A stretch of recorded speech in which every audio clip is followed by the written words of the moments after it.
байцааны ягийн багш инживэн бяцлалын байдал нь гар шууны сул нахыг ажиллахад цэжиг өргөж өгдөг асуудал байна. За хоёр хараа зүрхнийхээ урд хавсраад адлага шууд хойно хийлээ.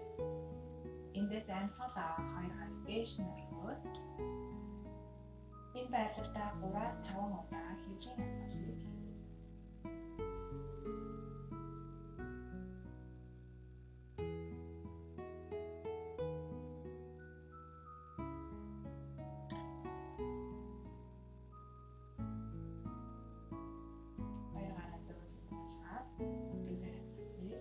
Амьсгалын ажиглан цаана.